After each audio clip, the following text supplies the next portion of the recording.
जिसके मुखिया तेजस्वी यादव जी और लालू यादव जी जिन्होंने भ्रष्टाचार के साथ ही अपना संकल्प लिया हो, तो उनके विधायक क्या करेंगे। शाहपुर बिनेश्वरी दुबे की धरती है, ईमानदारी और पारदर्शिता की धरती है, ये भ्रष्टाचार की धरती नहीं है। वर्तमान विधायक का सवाल है, बहुत बुरी तरह से हारेंगे। आरजेडी को तो पटकनी मिलनी ही मिलनी है, ये सुनिश्चित है। तो एनडीए की सरकार जो आगामी विधानसभा का चुनाव होगा उसमें भी प्रचंड बहुमत के साथ हम लोग सरकार बनाएंगे। कॉलेज जो बना है वो उनके निधि से नहीं बना है वो, और कॉलेज में उनका कोई योगदान नहीं है। झारखंड भूल जाते हैं। झारखंड में जहां कमियां रह गई हैं उन कमियों को हम लोग ठीक करेंगे। अरविंद केजरीवाल कह रहे थे कि इस जन्म में मोदी हमें हरा नहीं सकते हैं, वो भी दिल्ली के अंदर, और उसी दिल्ली के अंदर एनडीए की प्रचंड जीत हुई है। जीत के बाद अब सबकी निगाहें बिहार विधानसभा चुनाव पे टिक गई है। अक्टूबर नवंबर में चुनाव होने वाले हैं। चलिए, हमारे साथ बात करने के लिए मौजूद हैं लोजपा रामविलास के छात्र विंग के राष्ट्रीय अध्यक्ष यामिनी रंजन मिश्रा जी। मैं सीधे इनसे जुड़ता हूं और जानने का प्रयास करूंगा कि कैसे आप लोगों की जीत दिल्ली में हुई, दिल्ली में कैसे आप लोग अरविंद केजरीवाल को हरा दिए। पहले तो आपको बहुत बहुत धन्यवाद और बधाई। देखिए, ये जीत दिल्ली की जनता की जीत है, आदरणीय देश के यशस्वी प्रधानमंत्री जी की नीतियों की जीत है, देश के यशस्वी प्रधानमंत्री जी के विश्वास और जो दिल्ली की जनता ने उन पर विश्वास जताया, ये उसकी जीत है। और जहाँ तक अरविंद केजरीवाल जी का सवाल है, उन्होंने जिस तरीके से पिछले 11 सालों में भ्रष्टाचार को संकल्प के साथ संकल्पित करने का काम किया, तो जनता ने उनके संकल्प को तोड़ने का काम किया। उन्होंने यमुना की सफाई की बात की थी। जहाँ तक हमारे देश की संस्कृति का सवाल है, गंगा, यमुना और सरस्वती, अभी इलाहाबाद में महाकुंभ भी चल रहा है, तो उन्होंने यमुना सफाई की बात की और यमुना भी गंदी रह गई। तो कहीं ना कहीं माँ गंगा, माँ यमुना, माँ सरस्वती ने इसका परिणाम उनको दे दिया। दिल्ली के मतदाता ने अपार आशीर्वाद, अपार जन समर्थन देश के यशस्वी प्रधानमंत्री जी को दिया और प्रचंड जीत हुई हम लोगों की। एनडीए में आप लोग भी सहयोगी हैं और वहां से आप लोगों को एक सीट मिला हुआ था, कैसे हार हो गई? क्योंकि बिहार में हम लोग बात करें तो 5 सीटों पे लोकसभा चुनाव आप लोग लड़े हुए थे, 100%, 5 पे जीत हुई। आप लोगों को झारखंड में 1 सीट मिला, वहां भी जीत हुई। दिल्ली कैसे आप लोग हार गए?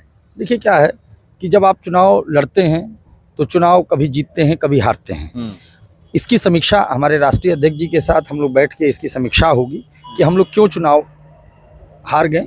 लेकिन आज हम लोगों के लिए इतना उत्साहपूर्ण दिन है या उत्साहपूर्ण ये समय है कि देश के यशस्वी प्रधानमंत्री जी के नेतृत्व में एनडीए प्रचंड बहुमत से दिल्ली में सरकार बनाया, तो ये हमारे लिए पहली प्राथमिकता है। और जहाँ तक हमारी 1 सीट का सवाल है, इसके लिए हम लोग कहीं ना कहीं जो कमियां रह गई हैं, जो खामियां रह गई हैं, वो राष्ट्रीय अध्यक्ष जी और हमारी जो राष्ट्रीय अध्यक्ष जी के साथ जो टीम है इसका आकलन करेगी, और आने वाले आगामी विधानसभा के चुनाव में हम लोग बेहतर प्रयास करने के लिए प्रयासरत रहेंगे।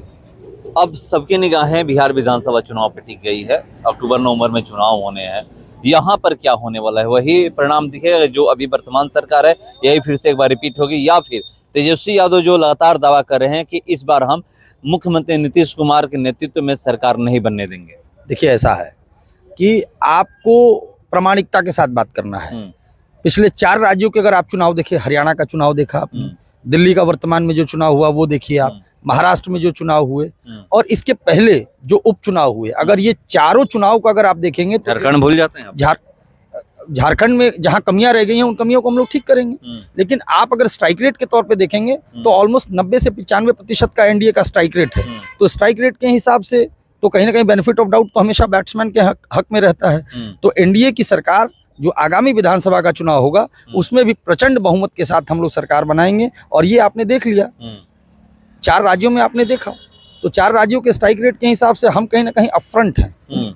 तो बिहार का जो चुनाव होगा और बिहार की जो जनमानस है और बिहार की जो जनता है, वो प्रचंड बहुमत के साथ एनडीए की सरकार बनाने के लिए संकल्पित है। जी, एक सवाल ये है कि आप अभी खबरें पढ़ रहे होंगे कि मुख्यमंत्री नीतीश कुमार के बेटे राजनीति में पदार्पण करने जा रहे हैं, क्या आते हैं तो आप लोग उनका स्वागत करिएगा? देखिए, ऐसा है कि ये एक ऐसा सवाल है आपका कि जिस सवाल का जवाब जो है वो जनता दल यूनाइटेड और माननीय मुख्यमंत्री जी दे सकते हैं। और जहां तक पटल का सवाल है, अभी तक तो पटल पे ये बात आई नहीं है। जब तक ये पटल पे आती नहीं है तो इस बात को हम कैसे मान लें कि ये सही है या गलत है। और अगर सही भी है तो इसका निर्णय माननीय मुख्यमंत्री जी करेंगे, गलत भी है तो इसका निर्णय माननीय मुख्यमंत्री जी करेंगे। जिस विधानसभा में हम लोग खड़े होकर के रिपोर्टिंग कर रहे हैं, शाहपुर विधानसभा है, और शाहपुर विधानसभा की स्थिति आप भी जानते हैं कि 2 टर्म से 2015 से यहाँ पर आरजेडी के विधायक हैं। यहाँ पर एनडीए की हार हो रही है। बीजेपी को 2 बार से टिकट मिला, दोनों बार हार हुई। इस बार किसको टिकट मिलने जा रहा है? इस बार क्या आप लोग ऐसा क्या करने जा रहे हैं कि यहाँ पे आरजेडी को पटखनी दे दें? देखिए, आरजेडी को तो पटकनी मिलनी ही मिलनी है, ये सुनिश्चित है। कैसे? पिछले 10 साल के भ्रष्टाचार को आप देख लीजिए, 10 साल के अराजकता के माहौल को देख लीजिए, 10 साल में जितना अपराध यहाँ बढ़ा है वो देख लीजिए, जितना भ्रष्टाचार यहाँ बढ़ा है वो आप देख लीजिए। जिसके मुखिया तेजस्वी यादव जी और लालू यादव जी, जिन्होंने भ्रष्टाचार के साथ ही अपना संकल्प लिया हो, तो उनके विधायक क्या करेंगे? उनके विधायक यही भ्रष्टाचार के साथ अपने आप को कृत संकल्पित करने के लिए विधायक बने हुए हैं। शाहपुर की जनता के लिए वो थोड़ी विधायक बने हैं। शाहपुर की जनता और शाहपुर का जो प्रतिनिधि, हम लोग उनको अपना अभिभावक कह लें, अपना मार्गदर्शक कह लें। शाहपुर बिनेश्वरी दुबे की धरती है, ईमानदारी और पारदर्शिता की धरती है, ये भ्रष्टाचार की धरती नहीं है।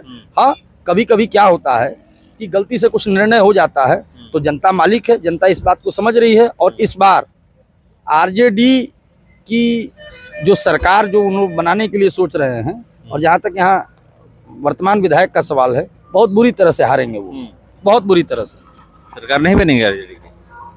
मैं तो बता ही रहा हूँ कि लोकसभा में उन लोग की क्या स्थिति हुई, आपने देखा।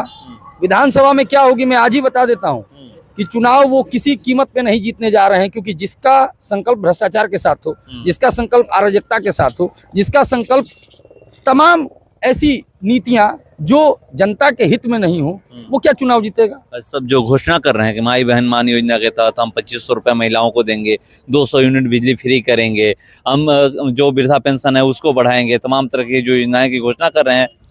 मेरा एक सवाल है उनसे, और आप उनसे पूछिएगा कि पिछले 10 साल से विधायक हैं, घोषणाएं क्यों नहीं करते हैं? चुनाव आता है तो घोषणाएं नजर आती हैं, चुनाव आता है तो विकास नजर आता है, और उसके पहले विधायक बन जाते हैं तो विकास नजर नहीं आता है।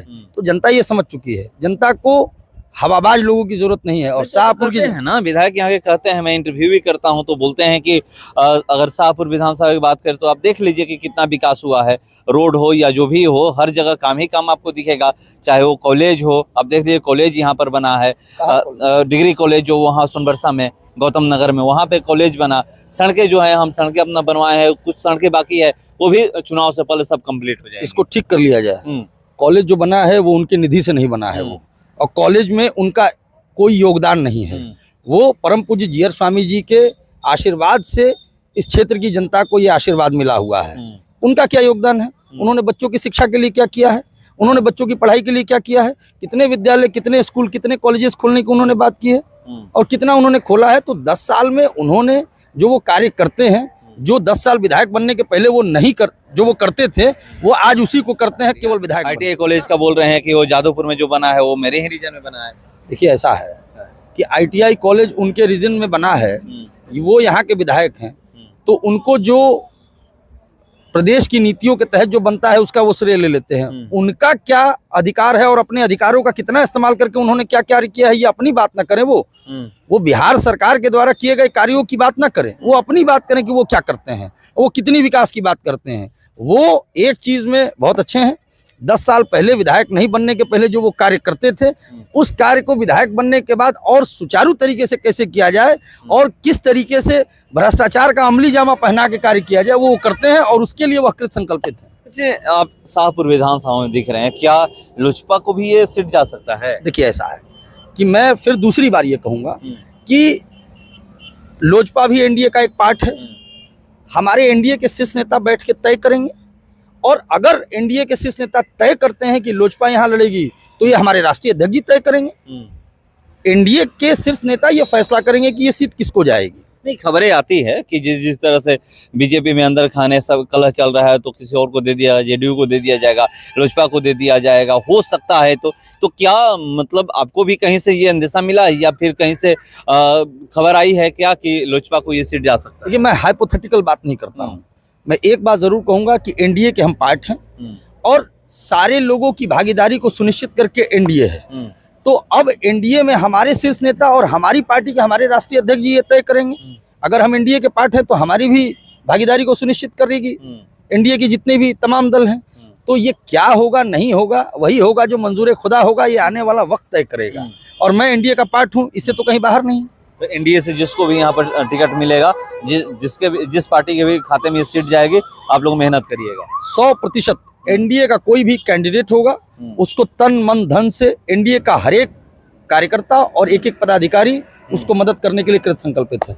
तो देखिए, ये जिसके भी खाते में सीट जाए शाहपुर विधानसभा, इस बार ये दावा कर रहे हैं कि शाहपुर विधानसभा से विधायक राहुल तिवारी हारेंगे। हम लोग इंतजार करते हैं क्योंकि मुकाबला उन्हीं से है। जिसको भी टिकट मिले, चाहे लोजपा को मिले या फिर जेडीयू को मिले या फिर बीजेपी को मिले। अभी तक तो बीजेपी का ये सीट रहा है। बीजेपी यहाँ से चुनाव 2005 से लड़ रही है, कंटिन्यू अगर देखा जाए तो 5 में चुनाव लड़ी, जिसमें मुन्नी देवी विधायक थी। 2010 में चुनाव लड़ी, उस समय मुन्नी देवी विधायक बनी। 2015 में यहाँ से विश्वेश्वर ओझा चुनाव लड़े, हार गए, राहुल तिवारी विधायक बने आरजेडी के। फिर 2020 में भी जब यहाँ से मुन्नी देवी को टिकट दिया गया था और राकेश ओझा के मां निर्दलीय उम्मीदवारी पेश की थी, उनका 42 साल लगभग वोट आया था। उस समय भी विधायक राहुल तिवारी चुनाव जीत करके सदन पहुंचे। 25 में देखते हैं कि यहाँ से कौन विधायक बनता है। मैं एक बात कहना चाहूंगा आखिरी में कि एनडीए इस बार विनेबिलिटी फैक्टर देख रही है कि कौन सी सीट एनडीए जीत सकती है। उस विनेबिलिटी फैक्टर के आधार पर ही एनडीए के शीर्ष नेता अपने निर्णय को संकल्पित करेंगे। कितना सीट मिलने वाला है ये देखिए, ये गठबंधन के भीतर की बातें हैं। हमारे राष्ट्रीय अध्यक्ष जी ये तय करेंगे सीटें, और कौन सी सीटें ये हमारे राष्ट्रीय अध्यक्ष जी का क्षेत्राधिकार है। तो चलिए, सीटें जब तय होगी तो अब पता चलेगा कि कौन सी सीटें किस पार्टी को मिल रही है। फिलहाल इसको इतना ही, बने रहिए हमारे साथ। नमस्कार।